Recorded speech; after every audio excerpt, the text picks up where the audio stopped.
I'm Scott Jennings. I know a few of you. Hey, Barbara. I'm going to demonstrate some of the techniques I use to make my hand-built functional ware.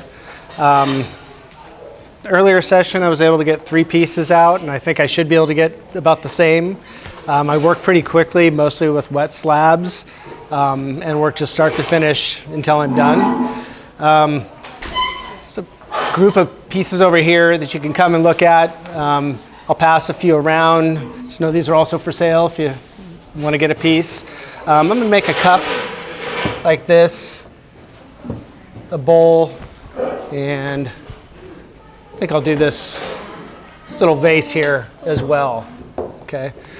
So all of these are done completely by hand without using molds or anything. I start off with some sort of cylindrical form dictated by a pattern that I start with. So say like the vase over here, this is the pattern for the vase. It gets 2 of each of these to become a round volume, and I manipulate it quite a bit once it's upright into the form. Let's see, make sure I got everything that I need here. So I'll just get into it and start talking as I'm doing things. We'll start with the cup, and please, like, if you have any questions, just ask them as they come up. We'll just move forward here. So I work at Cone 5. Everything's fired in an electric kiln. This is Cone 5 B-Mix. I've been using the same clay for 20-something years. I just find it to be super, super forgiving and easy to work with. It has no grog in it. Gives me a lot of like the feeling of porcelain without being porcelain, right? Pretty easy to work with. I start out, I always just kind of squash out the clay to get it loosened up so it moves around a little bit. Did you say B-Mix? B-Mix, yeah. And it's easier to work than porcelain? Yeah, definitely. Yeah, I mean, I could do the same stuff with porcelain, but for what I'm trying to get, like visually, it's like it looks like porcelain, or enough like porcelain that I'm happy with the results. So to roll out slabs, I use a pillowcase, a couple of sticks to regulate the thickness of the slab, and a substantial rolling pin. So what I'll do is I'll start from the middle, move to the outside, and then flip it over. You can't muscle it all out in one shot. You have to do it slowly. Hey, how's it going? It's been a long time. How you doing, Sophie? I like seeing familiar faces around here. So I'm going to continue to do this, roll it a little bit, and then flip it over. And the reason I'm flipping it over is because as you push down with the rolling pin, the clay sticks to whatever surface you're rolling on, and at a certain point, it's not going to move anymore. So if you don't flip it, you're going to end up with like thick and thin spots, where you're trying to get something that's uniform. So give it a couple. Don't flip it, like go sideways or whatever. No, I heard some people do that. I've never found the need for it. It's like one of those rules, right? There's lots of clay rules that you can kind of throw away most of the time. Yeah, I may break a few rules while we're doing this today. So I just roll out until it bottoms out on the sticks, then I know that I have a uniform slab to work with. One more pass. Okay, so I know that's going to be the same thickness throughout because it stopped moving. It's not going to go any further. Is that a 1/4 inch down or an Eighth of an inch. 1/8? Eighth of an inch, or I think they were probably 3/16, but after using it for a while, they flatten out a little bit. So about 1/8 of an inch. We don't have an electric kiln. We work with, cone 10. Mm-hmm. Same ideas of both. Well, you could do this. Yeah, you could do the same kind of stuff, like hand building with. Thicker, you think? No. No? Okay. I mean, the thickness kind of depends on how comfortable you feel working with the clay, right? Yeah. A good starting place is 1/4 of an inch because clay behaves a lot better. As soon as you start getting thinner, it starts getting a little more floppy, and you have to develop some dexterity to be able to handle it effectively. So, I started hand building after I was out of college. When I was living in San Francisco, I didn't have any space to work at other than my kitchen table, but I had access to a kiln because I worked at this paint your own pottery place. Like, it was the kiln jockey, glazes stuff, put them in the kiln, glazes stuff, put them in the kiln, pull them back out. My wife and I were ready to get married, and she said, hey, why don't you make cups for everybody? And that's kind of what started it all. So I had to make, we invited like 100 people, and I needed to make, 150 cups. And, looking back, this is like an earlier cup. Right?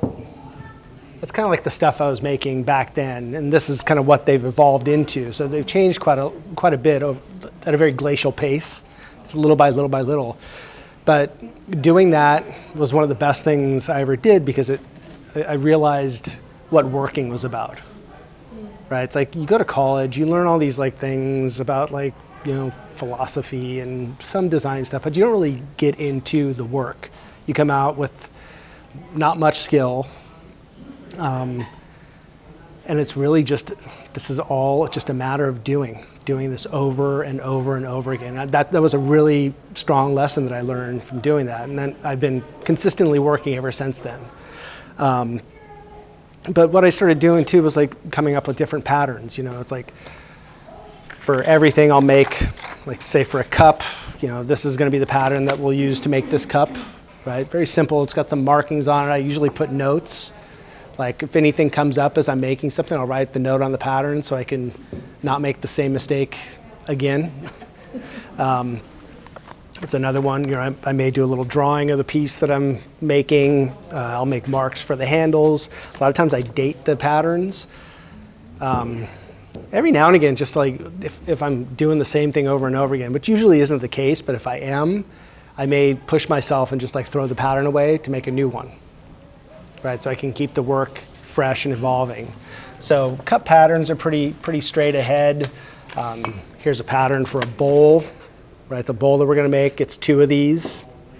So Scott, I'm curious, you talked about patterns last time in your pattern making background. Mm-hmm. For those of us that don't have it, would you do one in paper and then put it together to figure out what it would look like? What's your process? That's exactly what I do with especially pretty much with any piece I'm doing where you're working with some volumetric form of some sort. I do it in paper first and then use like this blue painter's tape to tape it together like I'm making the piece. So I can kind of work out the basic proportions. Something like this is going to be like a pattern for a teapot.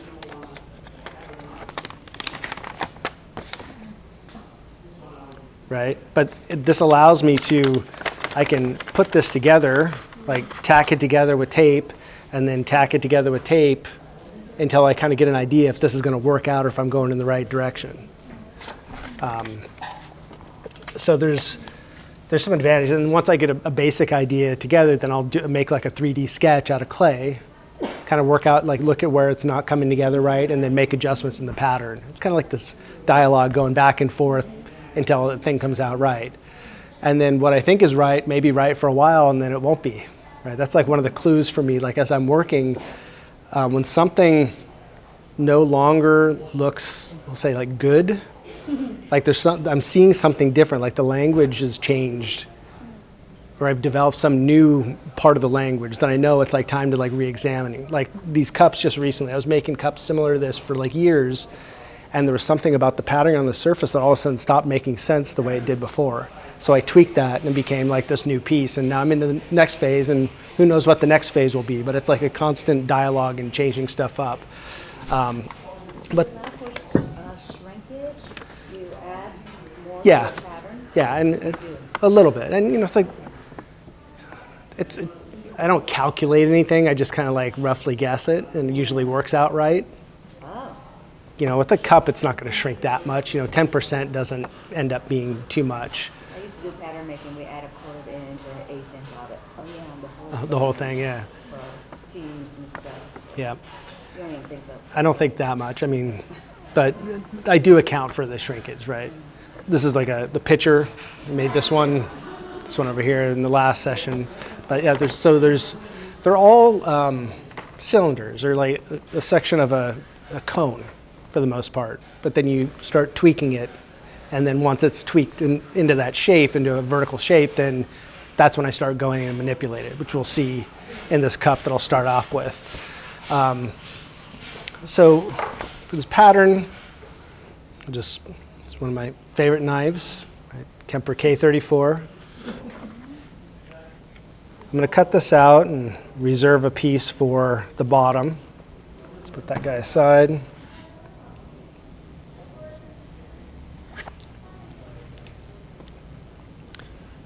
One thing about hand building too is really you don't have to waste any clay ever, right? Like little scraps like this, I immediately ball up,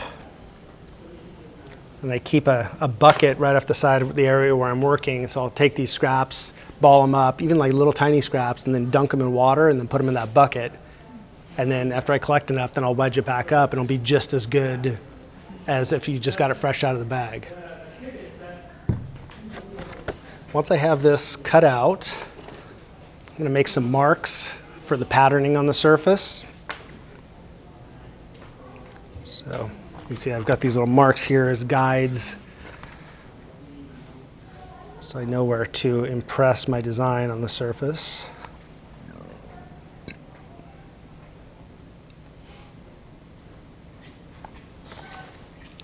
Actually, I'm going to do this on a board instead. Do you ever use the pin tools for cutting, or you rather, No, never use that. Needle tools plow through stuff. This has a very narrow blade. Right? It's narrow in width, and it's very thin. So when you cut with it, there's hardly any drag. So you don't end up with all kinds of like mess all over the place. So it's an excellent tool. It's my other favorite tool, my little roller. So it's a wallpaper seam roller. Right, so I use this to soften edges and to impress a pattern on the surface.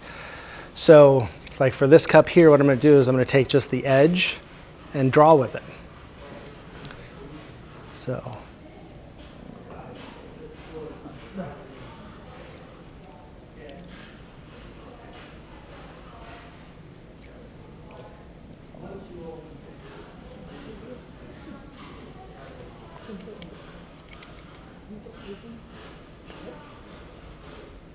I'm just trying to make some fluid lines here.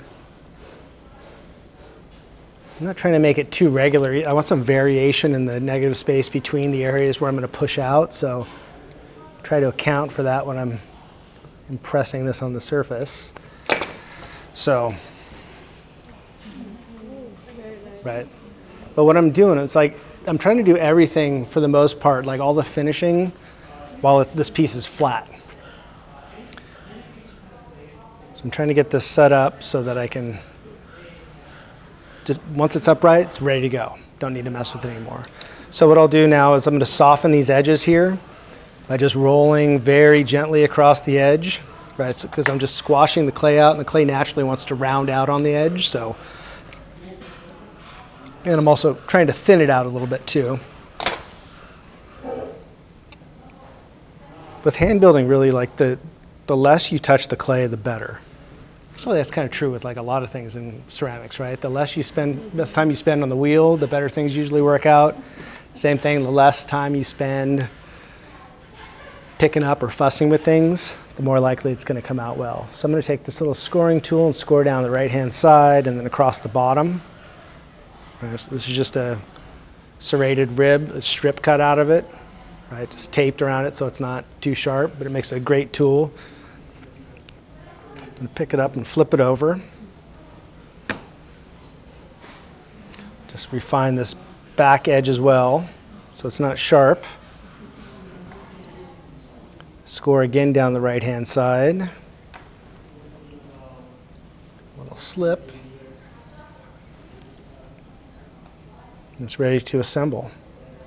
Scott, do you prefer the wallpaper seam roller over the pony roller? Yeah. Because it's got the sharp edge. Yeah, I like it. For drawing. Yeah, having that sharp edge is really good. And just like it's small, it's easy to handle. Like I always have one of these. I've had this for years, and it's terrible. It's like, it doesn't roll. It's got like a flat spot on the inside of this axle, and it's not very friendly, we'll say. And the little one, where'd you get it? Hardware store.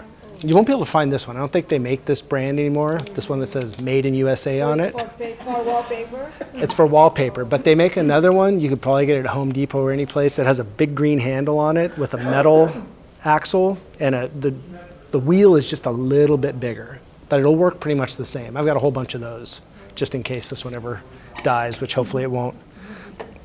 So next thing I do is get out this is my extra set of hands, my French rolling pin. I'm going to just take this, lay the clay in place. And so seams are part of my work, right? I just leave them exposed, but it's important that if you're doing that, they have to be clear, right? You don't want like kind of a messy seam. So I want to like just roll it together just enough so that it makes sense.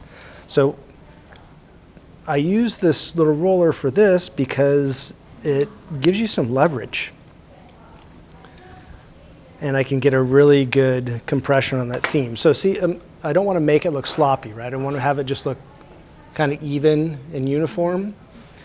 But using this roller, right, really allows you to get a good compression, right? Because we could slip and score, but that's not going to really do the job, right? Because if you just slip and score and put things together, it might work out, but it might just like come apart. But if you slip and score and then you compress, you get this. You get like a really strong weld between those surfaces, and it's not going to come apart. Okay. So at this point, I just take a second and kind of straighten things out. Make it as round as possible. I have these little cardboard and foam discs that I use. Just once I've refined that edge, I don't want to undo it, right? If I turn that up, this is really wet, right? It's just right out of the bag. If I turned it upside down, that top edge would get flat, and I don't want that. I want to keep it rounded off. So I take my finger and just kind of flare out this bottom edge here. Go back in and round it off again. I don't use a tool. I probably should, get like a yogurt container or something that's tapered, then I could go and just push it down and round it back off, but I just kind of do it by hand. So once we have that prepared, then we could go ahead and prepare a piece for the bottom. So I like to carry texture around the piece. I use a lot of these, it's like drawer liners that have various textures on them. This one's kind of a wider, if you want to pass it around, you can kind of feel it. Pass this one around too, or like this one here is like all these dots, but I don't know where to get any of this, so this is my only piece. So I'm not saying you can't touch it, but it's very precious to me. So what I'll do is I'll bring some of this texture into the bottom by just rolling it over the surface.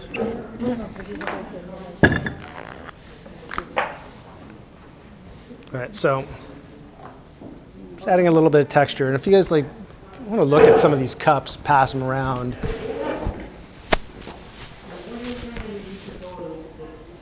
See, they all just pass them and feel them. I just feel like I like bringing that little bit of texture onto the bottom as well. Adds a little more excitement, adds another level of like the tactile quality of the bottom. So I sign the piece right now before I have it upright, right? So this is a little chop that I made. Right? I don't know if you guys have ever made one of these, but you just take a piece of like smooth clay, dry it out completely, and carve the reverse of whatever you want, and it'll give you a raised signature. And you can see it on the bottom of the cups. There's the signature. So just do just something like that. So I'll throw this over here. Take a little slip. Sometimes the eyes aren't quite what they used to be here. Used to be able to see that raised area that comes through from actually doing the stamp really easily, but lately I can't see it too well. So I'm just going to lay down some slip here. Carefully take this piece. check it again so that it's round, and then put it in place. And then I cut the bottom using this little tool that I made. So it's just it's got a knife blade on one end, and the tool normally has a needle tool on the other end. So I just yanked that out and bent this. And having it bent gives me a better perspective as I'm trying to cut. Right, so what I'm going to do is on this turntable here, I'm going to hold the knife in place, follow around the bottom edge, and just cut Sorry, off. folks, I got the goods. You just have to report to everybody else, right? Right. So you did it vertically. Yeah, it's vertically, or sometimes I'll flare it out just a little bit, but the main thing I want to try to keep the blade from going up into the wall. Sometimes it'll leave some marks on there that aren't too cool, but so once it's attached, I'll give it just a little tiny drop to tack it in place, and then come back in. First, usually I use one of these little blending tools to kind of reinsert the rest of the seam so it goes all the way down to the bottom. Clean that up, and then finally I'll just again compress it. And you don't score or anything? No, I don't. I scored the bottom of this when I started. Of the cylinder? Of the cylinder, yeah, but not the other part. You know, really, I probably don't even need to score, and I have in the past not scored these at all. And he scored before he rolled. If you scored at bottom too? I didn't score the base though. No, but you But scored this part, the cylinder, yeah. But you know, like if you're working with wet clay, it's going to stick. As long as you get a good compression, it'll stick together. But if you want to be safe, do a little scoring. Just be sure. So this is the point, you know, where it's like, okay, I've got a cylinder. What am I going to do with it next? And this is where I start manipulating to make the form kind of come alive. So I start off. So I'm going to be pushing out these areas where I've drawn on the surface. I'm going to start by just manipulating the profile a little bit, right? So that's giving me some places to aim for attaching the handle as well. And then after that, I'm going to go in and just stretch it all out. I'm just going to use my fingers. For bigger pieces or different pieces, I may use a rib, but for small stuff like this, I'm just going to stretch it out.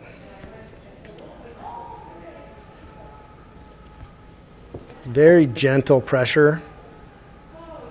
Right, I'm just really trying to feel the resistance that I'm getting from the clay. And it's going to kind of tell me like not to go too far.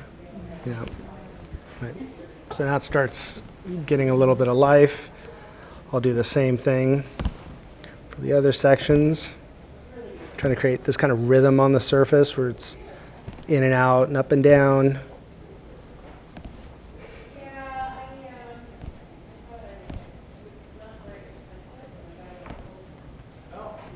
So if you guys have questions, just shout them out, okay? Is your finger wet? No. You'll see I don't use any water. I think water on the surface when you're hand building just makes things impossible to touch. Right? It's like when I'm teaching, it's like I try to it's like don't use any water. You don't need water. You just need your finger and a light touch.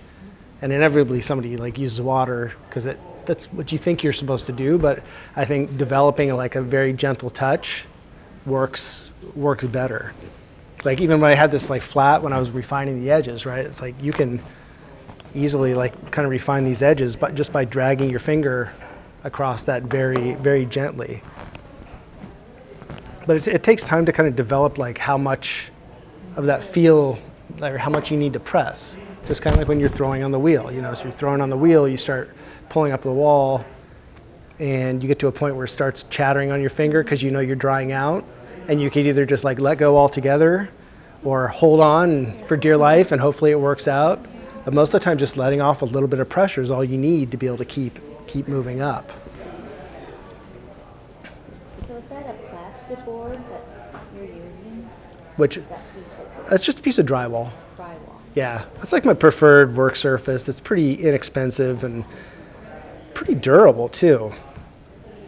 But it's absorbent, right? So it releases anything that you put on it.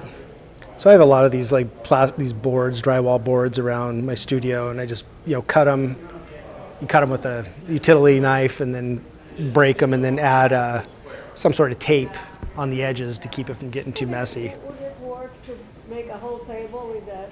Like, It could. I line my work table. I have a door as my table, and then I have pieces of this stuff lined over there.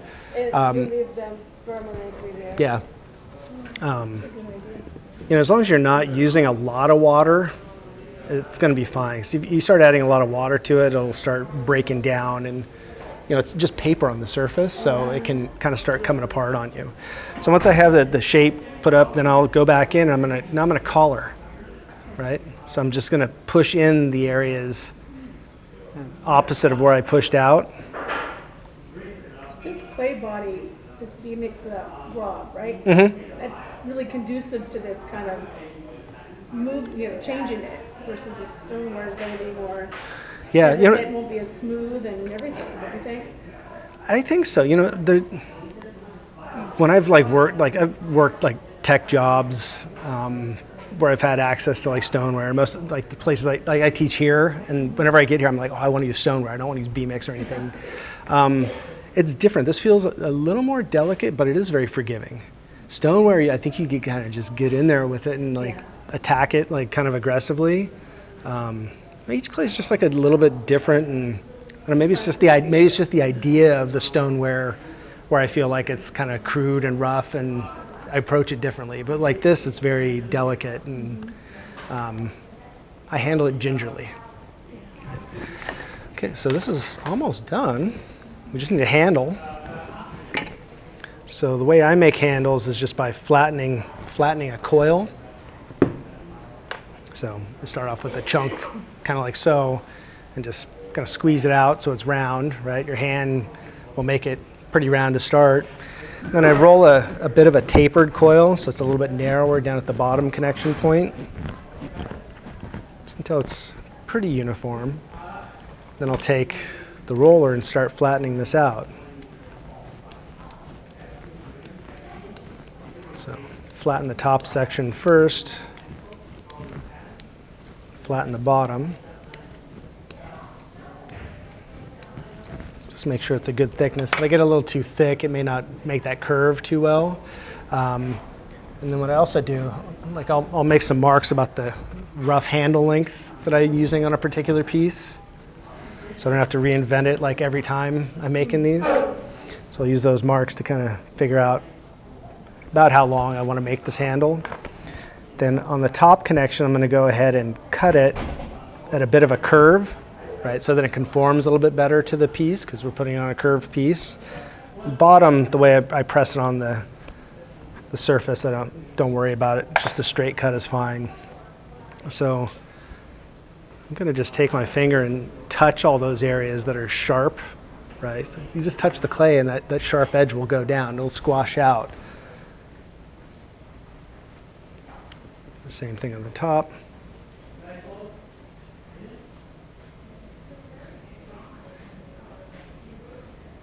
It's cleaned up. Then generally with handles, I always find that if you grab them from the ends, they'll naturally kind of want to go into a nice curve. Right. So, you could let that set for 5 minutes and then put it on, but I'll just put it right on. It's going to be fine.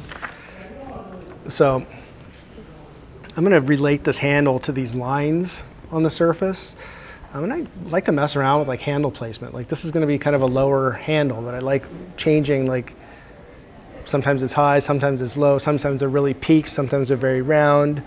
I think there's a lot of interesting interactions that come out with the form when you kind of play around with what goes on with handles. And plus I just like making handles for everything. Put a handle on anything if I can. It's those little vases or whatever. So scored the body, I'm going to score the handle. We'll add a little bit of slip.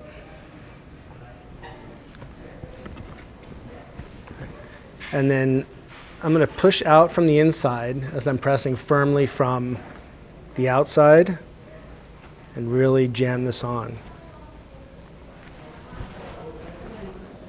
Do the same thing on the bottom. And I'm going to go back in and make sure this is pressed on really well.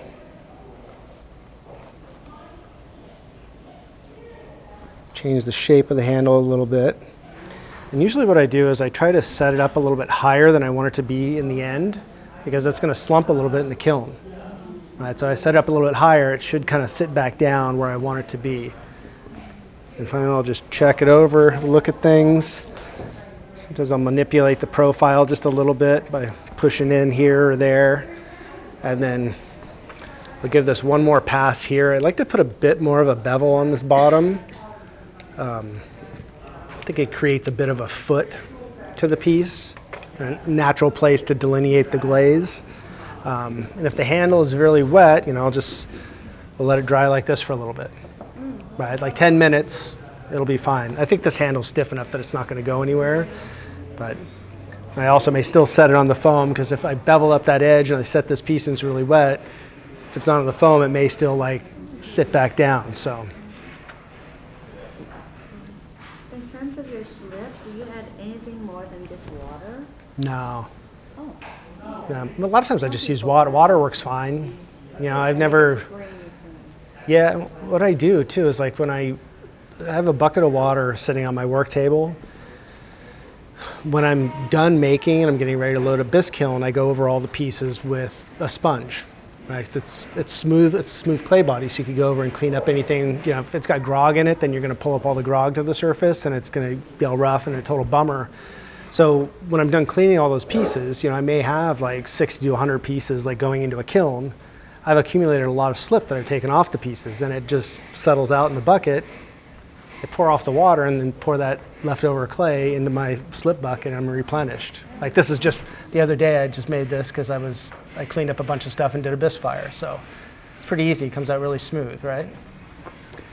But yeah, I've never seen the need to add anything. I know some people will add like vinegar or something, but I think more important to joining stuff is just getting that compression, right? If you don't get that good compression, you don't get this. You get these two pieces of clay sitting on each other. So I would strive for that. Even just like water on the surface is going to be better to get that to happen. Okay.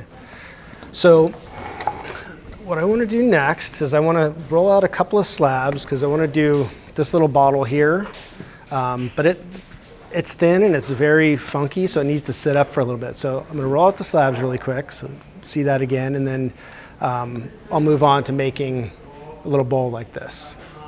Okay.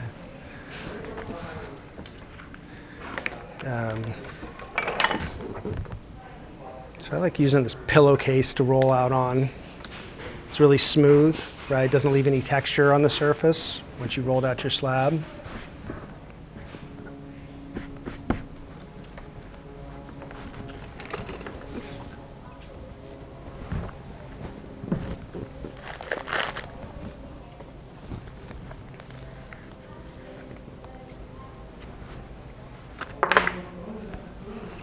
So again, sticks, squash out the clay first, loosen it up, right, because it's really stiff right out of the bag.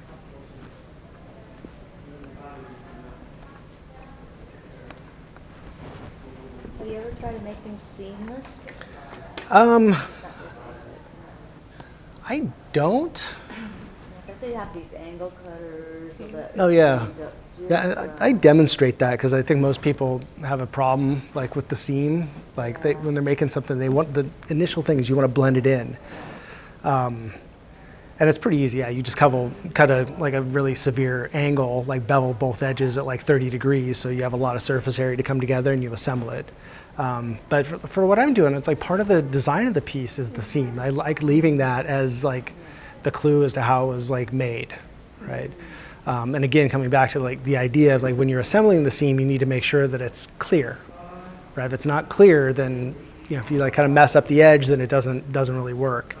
Having the seam exposed also allows me to resolve that transition between the surfaces if I've got texture on it, right? So if I have a cup like this that's got this really heavy texture on it, that transition is very clear because it's very exposed. If I tried to blend it in, it'd be really challenging. There's ways to do it, but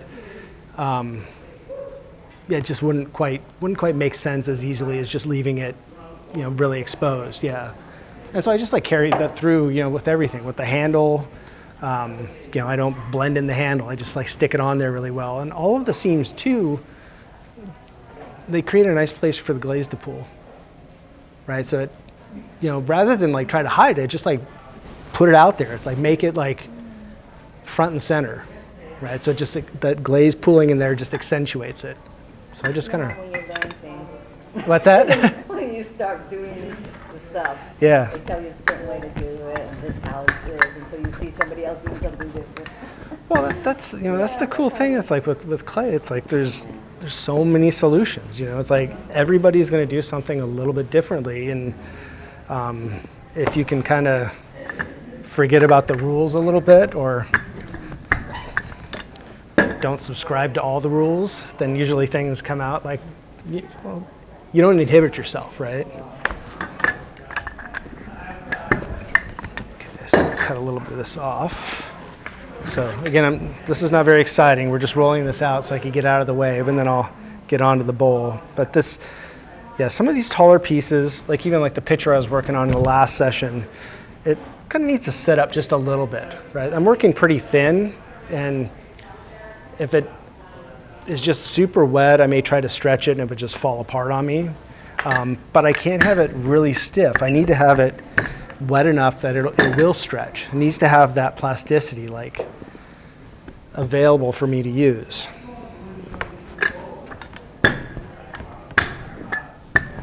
Okay, so that looks pretty good. So I'll set this guy over here, out of the way, get another one going, and then onto a bowl. Yeah, so like when I was talking earlier about, you know, my wife having me make all those cups for our wedding, you know, there have been like several instances where I've had to do that, like make lots of pieces, and every time I've done it, like something big and exciting has come out as far as like just the way I approach. So I can't impress upon all of you like how important that is to like just, you know, keep making, right? If you're making all the time, whatever you're doing is going to get better and better and better. And not only that, you're going to discover stuff, right? It's like keeping your eyes open, thinking about the things that happened that may not have been expected as not necessarily bad things, right? When you get that pot out of the kiln that the glaze does not look how you envisioned it, you know, put your piece away. Put it away for 3 weeks and come back and look at it again. Because a lot of times, you know, it's like you formulate this idea in your mind about how it should be, and you're maybe blinded to the idea of what actually could be going on there. I think that goes about for life in general, right? Just like keeping your eyes open. It's like super important with clay. Okay, that's another one.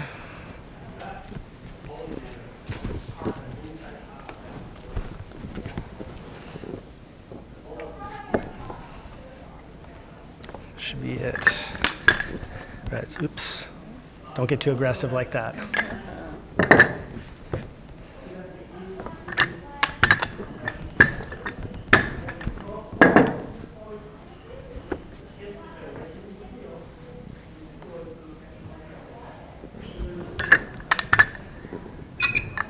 Okay, so we're set up for this guy. We'll just let that sit for a little bit and come back to it in a minute and get on to something fun.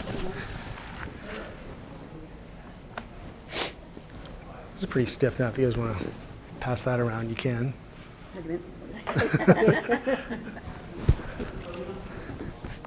Okay, so that's the same thickness, 1/8 of an inch all the way throughout. So for these little bowls, I've done them like many different ways over the years, but lately I've been doing this thing where I actually add like a foot to the bottom. So I've got a little pattern for the body and as well as the foot piece.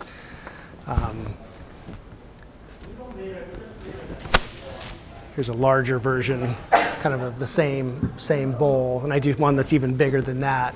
But they're all done the same way. So I assemble into some sort of volumetric, like conical shape, and then manipulate it quite a bit to get the volume to come out with the piece. That glaze is perfect for this. I mean, even picking up this very fine pattern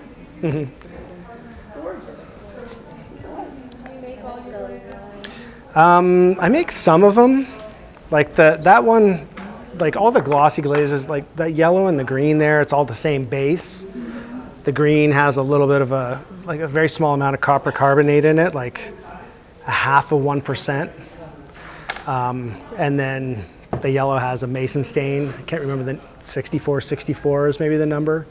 And then over the whole thing, like I discovered that if I put the matte glaze, like that's on this cup, like any of these cups here, if I put that over it, then all of a sudden it gets all this like interesting like visual texture going on. And this is like one of those things where I was like in the studio, like, you know, it was about almost 2 years ago, I stopped working like a regular job and started focusing on doing this, like teaching with Dan, Higher Fire, which there's a class down there if anybody wants to join in. Starts this week. Yeah, we've got room.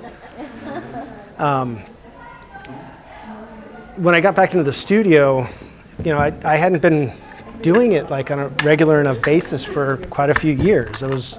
Had like a pretty intense, like kind of regular job working in ceramics, but not doing anything fun. And it took me a while to get back in the saddle, so to speak, working wise. But one of the things I thought of was like, oh man, I need to like, I wanted to like freshen stuff up, make new glazes, kind of change my palette. And I guess the one thing that I realized in recent years is that with this process, like you don't need to reinvent the wheel, right? It's just like all I'm doing, it's like I've been rehashing the same thing over and over. I just keep on doing it. It naturally evolves. And the same thing happened like with the glazes. It's like I actually just stopped and looked at what I had and said, well, what if I just combine these glazes and see what happens? And all of a sudden it opened up this whole new world of like what I could do with the surface. So that's what this is. It's just those previous glazes, but then I just took the matte glaze, a really thin coat, and dipped it over the whole thing. And all of a sudden those glazes come alive in a totally different way, and a lot more interesting visual things happen on the surface. So, we have a couple of your, so I think we have like the green and the orange and the yellow. They're a little bit different because they're in a cone 10 base. Yeah. Now I'm going to spray our matte glaze on top and see what happens. Yeah, I mean, it's like, with some glazes it doesn't work, but with this combination it worked perfect, so I was like... Is that both sprayed? No, dipped. Yeah, I dip everything, and I come up with all kinds of crazy things. Matte glaze over it. Yeah, like I'll use a lot of wax resist and really strategize how to get it to come out. You know, with glazing, I know that's a source of a lot of apprehension, like in the clay world. You know, people get nervous about it, and I think I actually enjoy it quite a bit, but I think the most important thing to do is just really slow down and watch what's going on, like with the glaze, like watching what the drips, which direction the drips are going, and thinking about like what that drip that's hanging on your thumb is going to do. Is it going to drop down the side of the piece, or should you wipe off your thumb before you there's lots of little details to think about. So right now I'm just going to impress this pattern into the surface for the bowl. All right, so this is some of the drawer liner again. So you can see, I just impressed that So you in the got it surface. totally flat before you did that? Yep. Yeah, so you get the slab to like the thickness that you're going for, and then run it through one more time. And one thing I did too is I flipped it over so that the clay would still move. Okay. I'll do this one quickly without talking too much so we can get on with this. So we're gonna squash stuff out.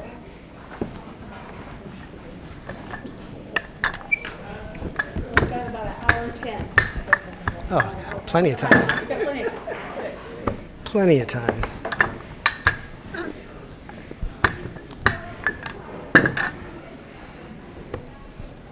Sometimes I need to stop too and just check my pattern to make sure I just lied it's going to to you. fit. You have 40 minutes. We're still good. Yeah. I think we're good. This will take a few minutes. I think we're good. Okay, so I need 2 pieces for the sides of the bowl, and then a little bit more for what's going to become the foot. This piece is a little unwieldy, so I'm just going to use this pony roller here to impress it.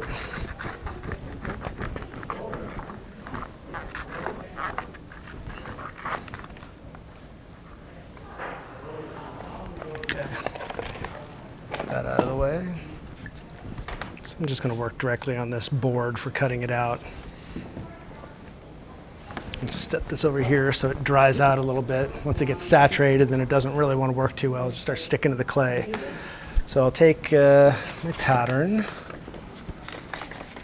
both my patterns, so my small foot for the bowl, and just find an area that I'm happy with and go ahead and cut this out.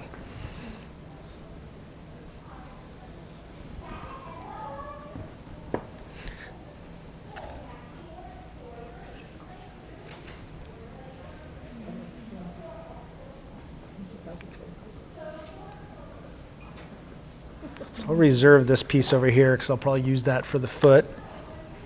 Cut the sides. So for this bottom though, I'm going to cut it at just a little bit of a bevel. That way it'll sit down a little bit better and be a cleaner connection on the bottom.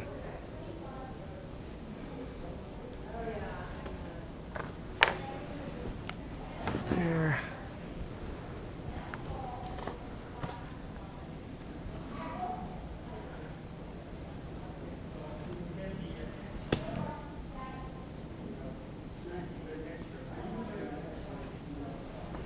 Always just keeping my hand on the pattern to kind of keep it in place.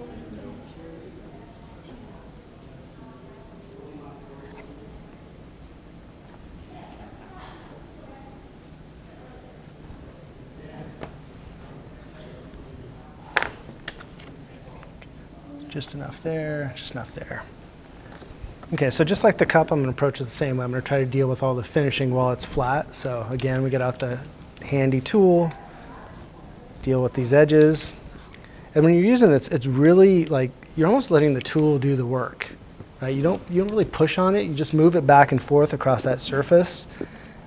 And that's going to be enough to really get that clay to soften up and squash out and get rid of that really harsh cut edge.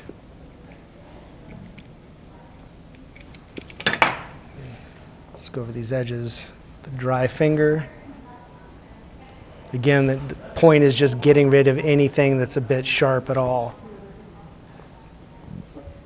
Okay, and we'll prepare it for assembly. So I'll take my scoring tool, just go around this bottom here. And then again, down the right side. Carefully pick it up. And I'm going to lay it out so it's ready for assembly.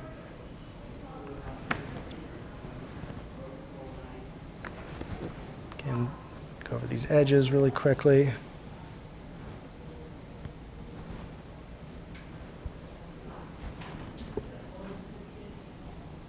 I'm going around this inside edge as well. This is one part that I'm still trying, I'm not super satisfied with how I resolve this on the inside. I think it's pretty close, but I'll go ahead and score and stick it together.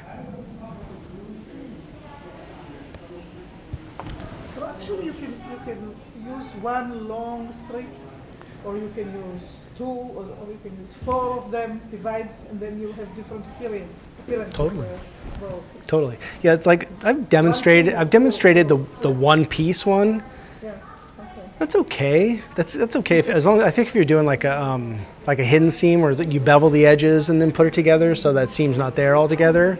But I don't know. It comes together kind of weird. Maybe I just haven't done it enough to really know it. I'm saying that But I know what you're saying. Yeah, you could like cut this in half and put it together too. Yeah. And that becomes part of the piece, right? The design. So I'll just overlap this about 1/4 inch, and while it's flat, I'll just go ahead and attach this. So you don't have to score the other side to line it up. What's that? You only score one side. Well, I scored both sides. Yeah. So with both of them, when it was face up, I scored the right side on both of them, and then I flipped it over and I scored the right side again, and that allows those to come face to face. little bit more slip here. I'll use my rolling pin. It's my extra set of hands to get this to come together.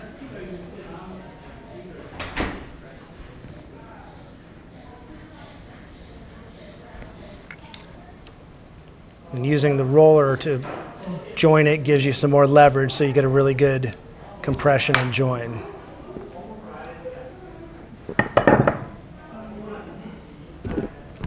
Right. So most of the time I'll go in here and kind of straighten that out, make it fairly round at this point. I can let that sit for a minute. I'm going to go ahead and put together the foot. So let's see here. First thing we do is we just start cutting. So I'm going to do the outer part of the foot first. So I use my little pattern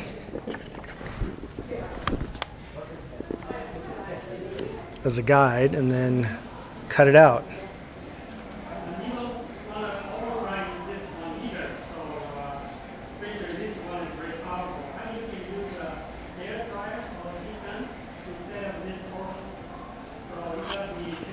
So cut out the outside, then I cut out the inside.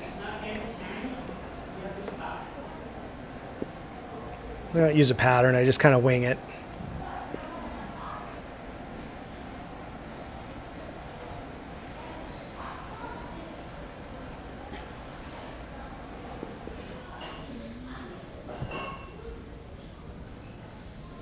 I always do the spiral because it makes it kind of easier to get the clay out. And it looks cool. Does look cool, right? Okay, and then keeping with the idea of like refining it as much as you can. Well, it's all flat. I'm just going to press down that edge there that's kind of sharp on the inside. And this is one of my favorite things to do right here.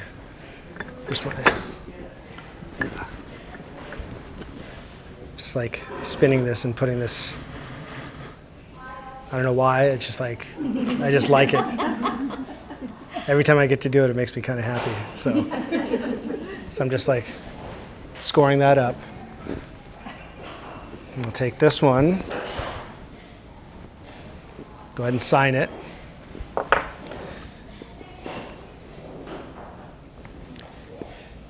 So I want to laminate these together basically, but I do want to score just a little bit in between them. It'll probably be fine, but sometimes I'm less cavalier and more cautious and want it to stay together. Well, it's not so fun on this one. This one has all this texture and it's not, I don't know. It's still okay. I just like this one a lot. So then put a little bit of slip.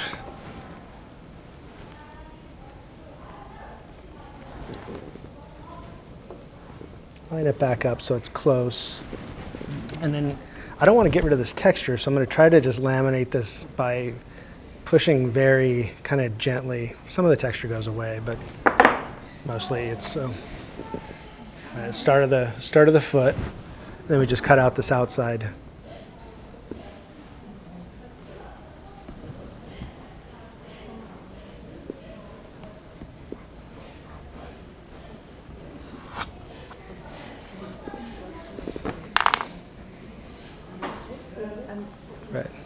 Right, so that's going to be our foot for our bowl. So one thing I do want to do is just soften these edges a little bit. And this is definitely one of the pieces where to get this foot really refined, I wait until it's like totally bone dry and go over it with the sponge to get rid of all those like sharp undulating edges. To round it off a little bit more.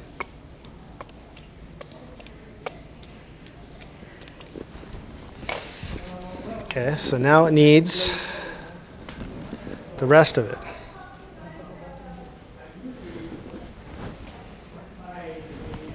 That's pretty good. So what I'm going to do is flip this over real quick and just flare out the base just a little bit.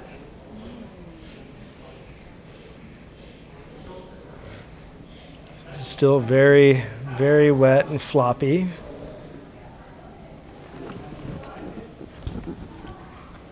Get it as round as possible, and then we'll go ahead and stick it on there.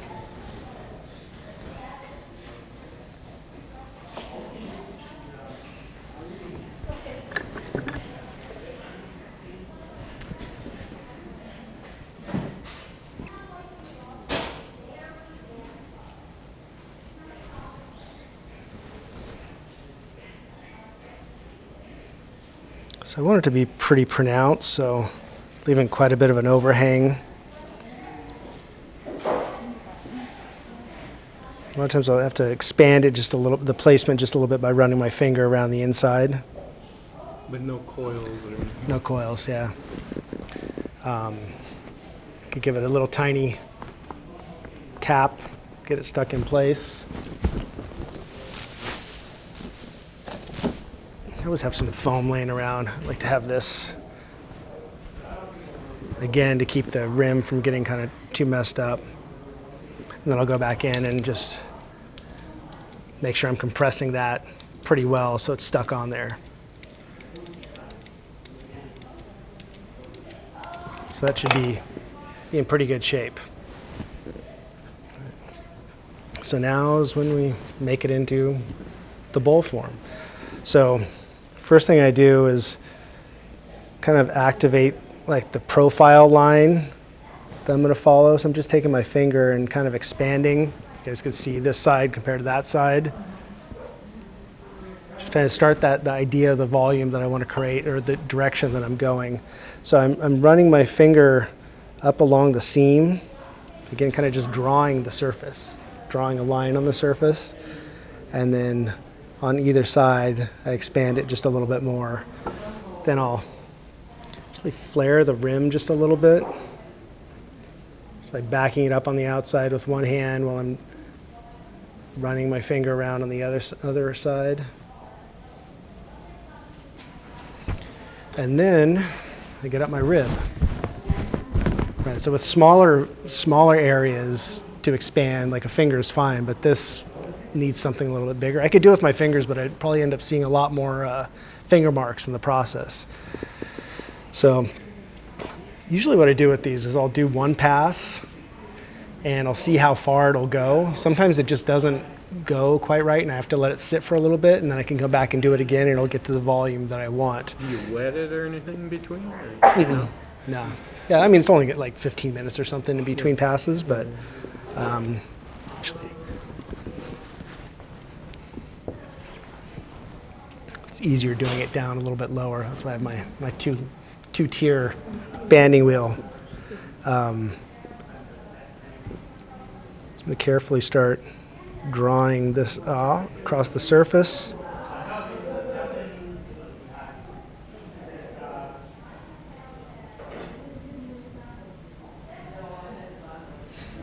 So I'm really going to start just like looking at that line that it's creating. Come back in down at the bottom, expand it a little bit more, and do the other side. And this is where I'd have to like maybe let it just be done for a little bit and then come back to it and look at it again. Because if, this is pretty thin, and as soon as I start stretching it, it gets even thinner, and it's really wet, so it may not cooperate. It may like fall apart on me, so to be kind of patient.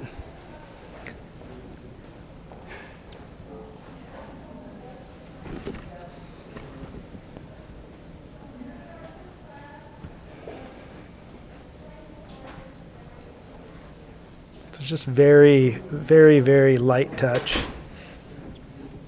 This way of working like really suits my personality. Well, I'm very patient with some things, like clay work I'm not super patient with. So this feeds, it's like immediate gratification, right? I could be done with a piece pretty quickly. You could see like a cup, maybe takes 15 minutes to make, going full speed. Same thing with this. So I'll put it up here. Yeah, it's like flexible. Oh, yeah. Little blending tool. So then I like it with the rims not quite uniform. We'll kind of tweak it a little bit. Kind of get some rhythm going around the surface. And the last thing I need to do, well, we'll come back to this one in a few minutes. I think it needs just a final touch. But I need to make sure it's straight, because a lot of times they end up being like kind of cocked off to one side. In that case, I may just take it and just hit it on one side to even it back out, to get it going the direction that it needs to be.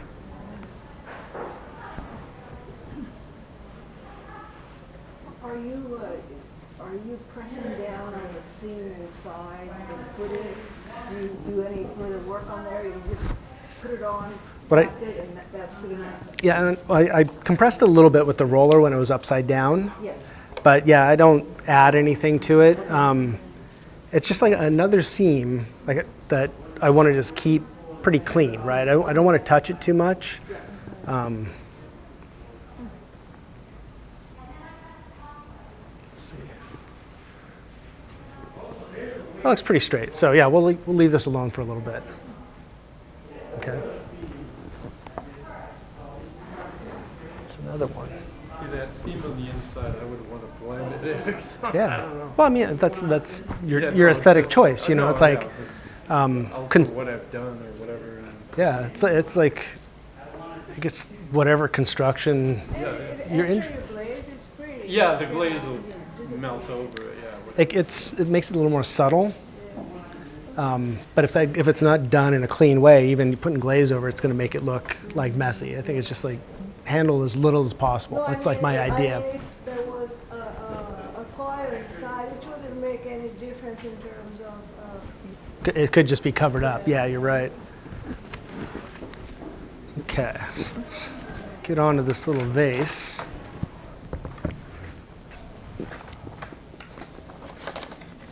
All right, so for this guy, something like this here, we've got used 2 of these to make the upper section, and then this for the body. So this is very similar to the cup, right? It's got the same kind of surface treatment. It gets back to the idea of like just all I'm doing is rehashing things. You know, it's like a lot of times I'll get in the studio and start thinking about new forms, and I may think of something that I did like 5 or 6 years ago, and be like, oh, maybe it's time to revisit that.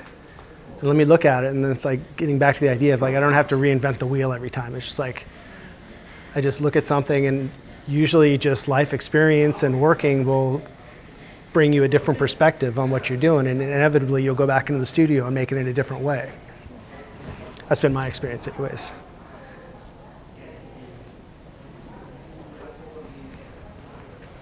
So reserve that for the side, or for the bottom.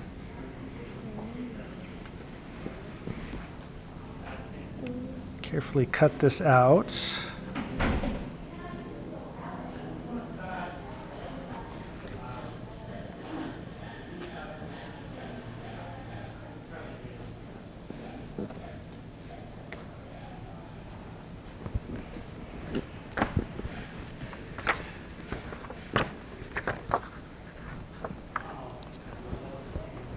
Put this on this other board so it's not hanging off the side.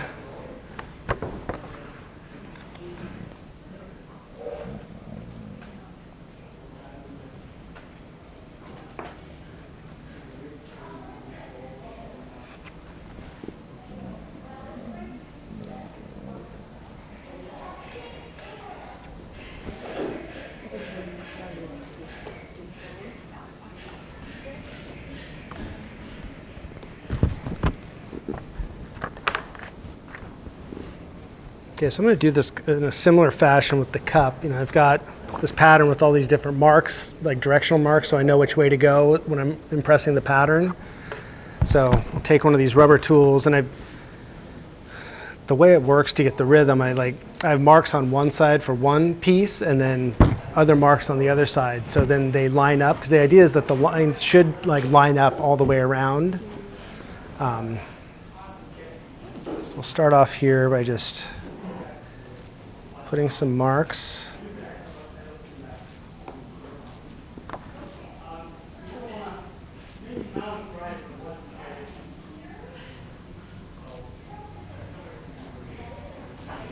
Now flip it over, use the other marks, and that should get everything to kind of line up pretty well.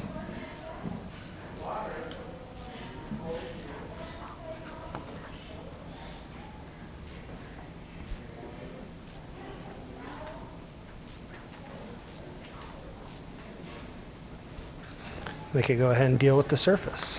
So now we get out the roller again.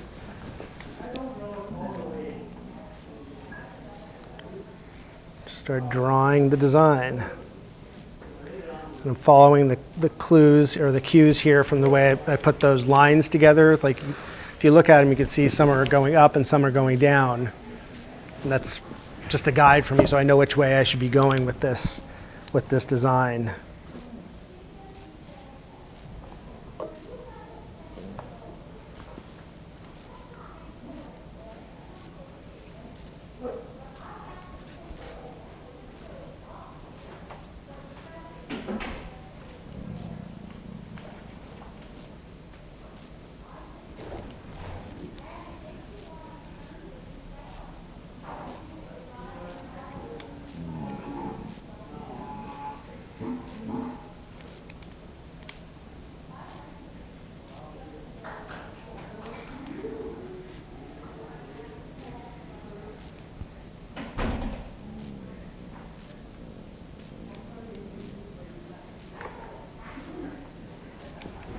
Right, so there's our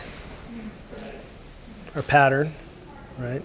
And the same thing is going to happen with the cups, where we're going to push some areas out and color in some of the other areas. But still want to approach this the same way, where I'm dealing with these edges.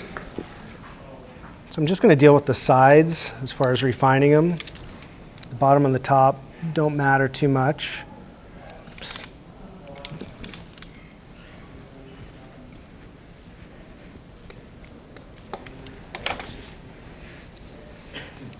I'll go over these edges here, soften them up a little bit.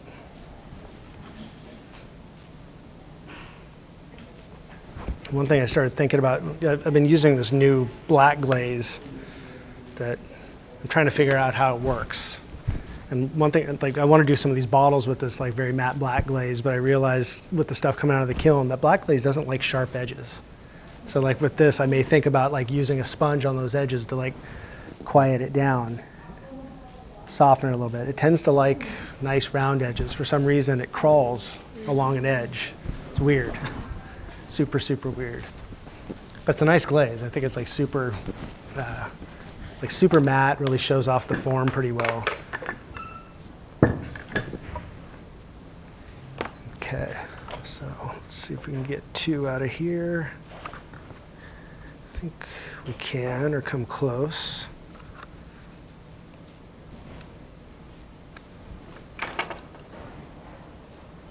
So these are setting up just a little bit more, but I can go ahead and make this little neck portion pretty easily because it's so small. It won't give me too many problems.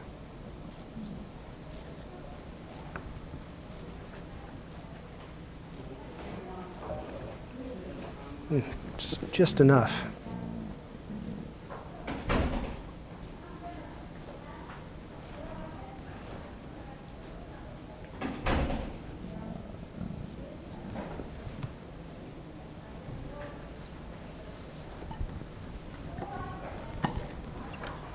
Okay, so the same thing is going to apply here.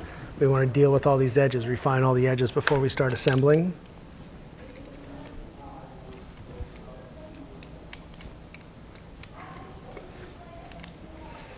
And this is one of those shapes that doesn't really want to go together super easily, so you kind of have to coax it to become the shape that you want. So I'm going to score down the right-hand side, score down the right-hand side. We'll flip it. Deal with these edges just a little bit.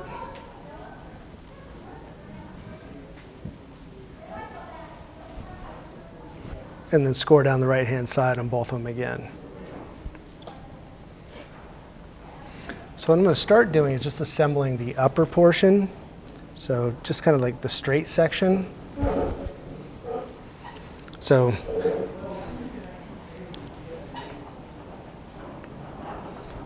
just looking at this, it doesn't seem like it's going to work out. Right? Like how in the world is this going to become the top section of that, right? But it's just like, clay will do interesting things. I mean, you just got to kind of push it and coax it into the shape that you want. So just kind of bend this out a little bit. Create a bit of a curved shape to it. And this is where it's just like a lot of handwork, just kind of holding it and pushing it out where you think it needs to go. So bring this around. Again, overlap it. And everything I'm doing is like super gentle, right? It's like I'm just pushing very, very lightly on everything. So once you get it to this point, then it's almost going to work. A little more slip.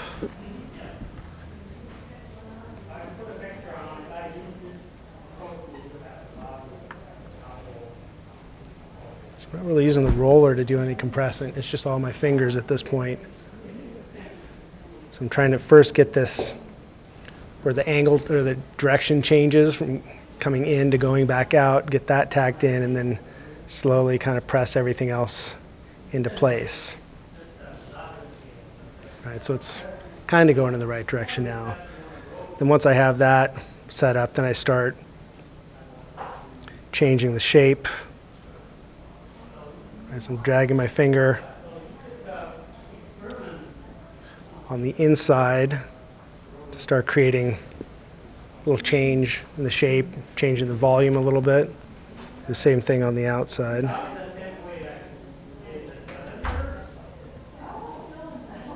Kind of the same thing with the bowl or the cup, right? I just start with the profile and then kind of flush it out, spreading everything else out. I'll go ahead and flare this top a little bit. Flare the bottom a little bit. I can go and just use my finger, and I'm really watching what's happening with the clay on the outside. As I press, I'm watching to make sure I'm not creating any lines between the I guess the stroke with my finger. Just push it out and create that volume that I'm looking for.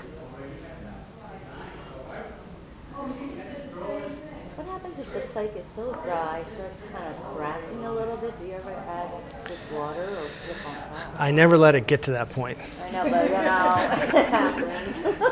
Yeah. Most of the time you don't even have to worry about that stuff. I mean, if you have the little cracks on the surface, it's not going to do anything except get filled in by glaze. Oh, okay. But yeah, I mean, for me, I try to work wet and work quickly and get to the point. Like if you looked at this, you'd see there's little cracks on the surface. It becomes a little short, but it's not going to impact the finished piece at all.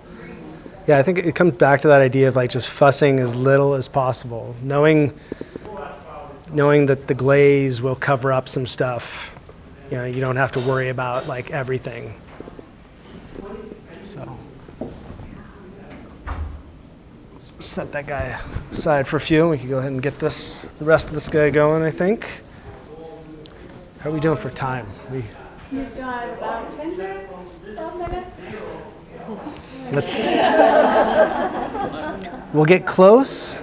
No problem.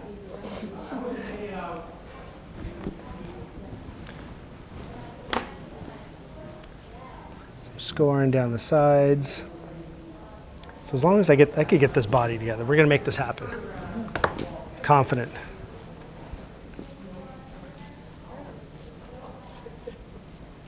Okay, so the way this pattern's set up, it's basically, 3 straight sections. That's how I'm gonna assemble the middle part first, and then the other sections. So I've scored down the sides. Add a little bit of slip.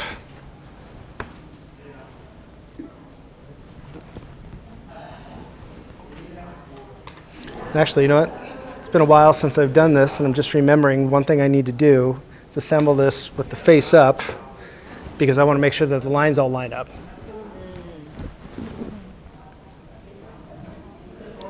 I didn't write that down in my pattern. I should have. Right. Okay, so it's lined up there, so now I can go ahead and compress that. Make sure that joint's in there really well. Right, so you can see, for the most part, the lines line up or they're very close. So now, flip this over. And I could do the same thing on the other side using the French rolling pin. Oops.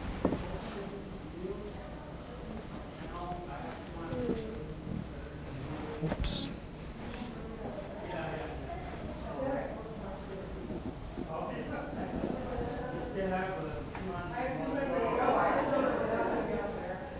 Because I'm going to do the same thing where I'm really looking at the lines to try to get them to line up. So I've got this continuous design. I got some slip on the surface, and that's generally something I try not to do, because then it gets all over the tools and becomes kind of harder to handle. Right. Okay, so we go ahead and assemble this top section.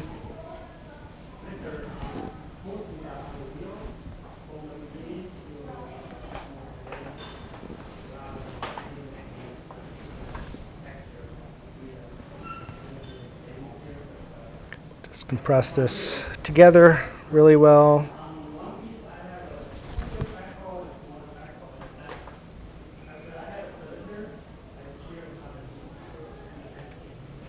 And now, I use this bowl as a little support.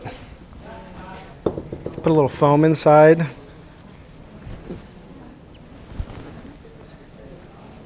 And it's just like a little bit of a support. I don't use it for too much, but I want to use this so I can start stretching it out. So I don't do this too much on the turntable.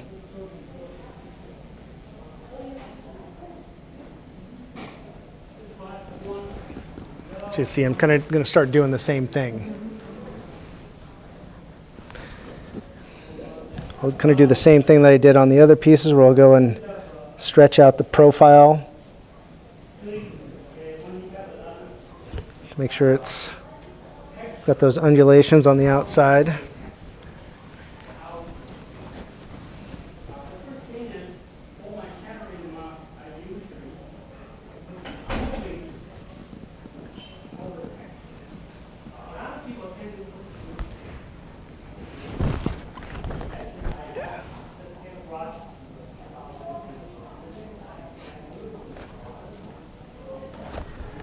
So this is the delicate operation on this piece. This is like super wet, so I can't push too hard, otherwise it'll collapse. But with any luck, it'll stiffen up just enough as I'm working that it'll hold together.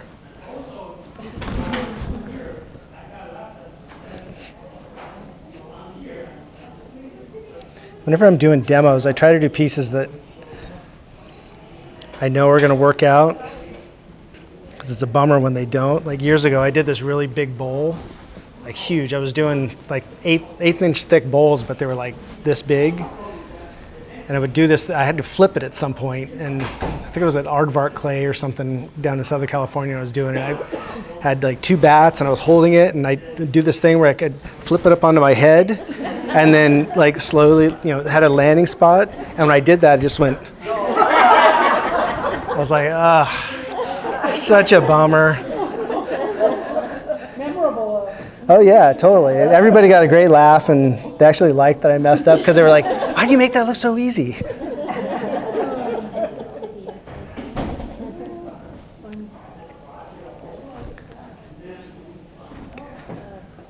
How thin do you reckon you are now, Scott? Where you're pushing. I mean, how thin is the tool wall? Would you say? Transparent. Probably 160? maybe a little bit thicker than that, but not much. Okay. So I think this is kind of together.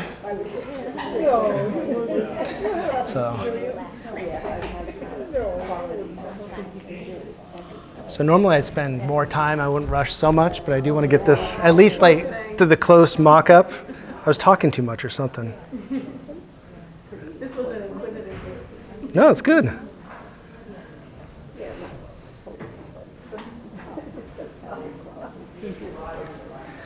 Sometimes for demos, maybe I just bite off more than I could chew, right? It's like I generally work pretty fast, but maybe, the pace for the demo is a little bit different than, Depends on the clay too, right? yeah. Can you get away? Yes, right. Let's say you made a hole in there. You can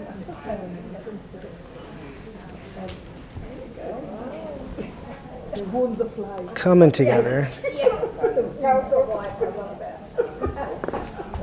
There you go. Piece of art. It's like a Okay, so let's throw a bottom on it because that'll make it stick together better, or fold together.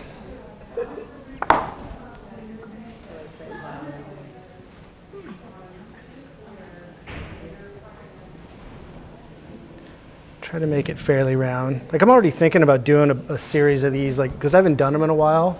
I'm thinking like the next thing I'm gonna do, like, let me think about like darting this, some sections, so it changes the shape of like this bottom section. It's just like super important, I think, to just play all the time with clay and not get too caught up in just doing one thing. Yeah, this is very thin.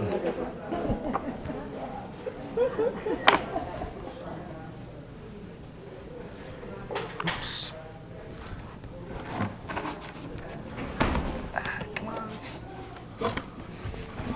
I don't have any fingernails, so I can't ever pick anything up. Definitely a potter. Yeah, it's like nothing.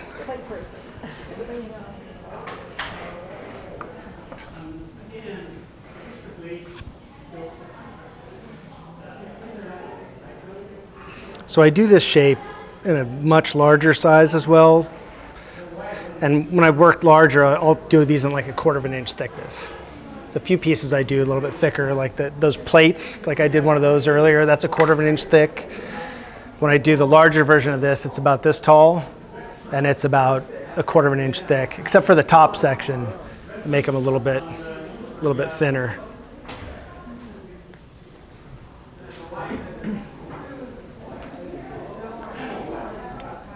Use the brayer roller to kind of attach it.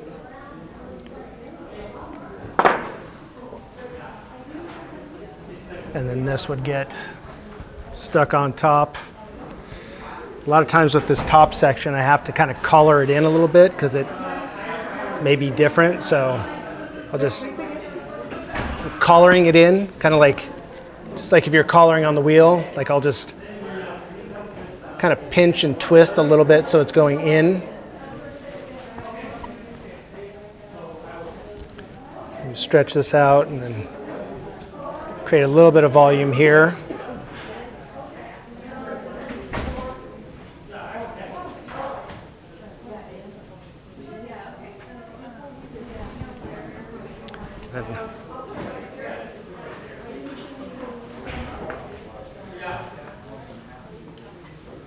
We'd slip and score and then put it together. So, So graceful with that. yeah. So like what I would, I think that, truthfully this was a little wetter than I'd like it. But what I would do at this point is like spend a bunch of time just like on the cup, like collaring stuff in, refining all the seams, kind of changing the volume. Sometimes if I get it together and it seems like it's kind of shrunk back in, I'll just like, once it's attached, I'll just blow on it, right, to get it to puff out a little bit. Blow? Yeah, you just blow on it, it just expands. It's like a balloon. So, and then make sure it's relatively straight. And then, if I want, I may add a couple little handles, like on this one. I've got those little handles on the side. Kind of do it the same way that I did previously. And just, let's put some arms on it real quick. It's gotta have the lines. And hair.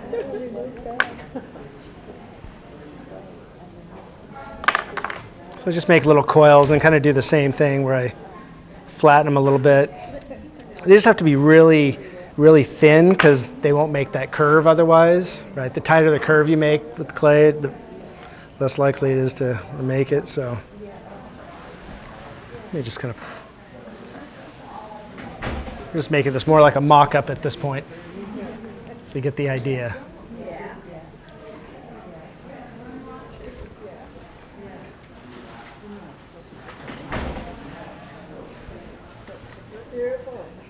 Well, something like that. sorry I was a little struggling with rushing for time, but you guys got the point, right? Oh, yeah. Okay. Well, thank you all for hanging out.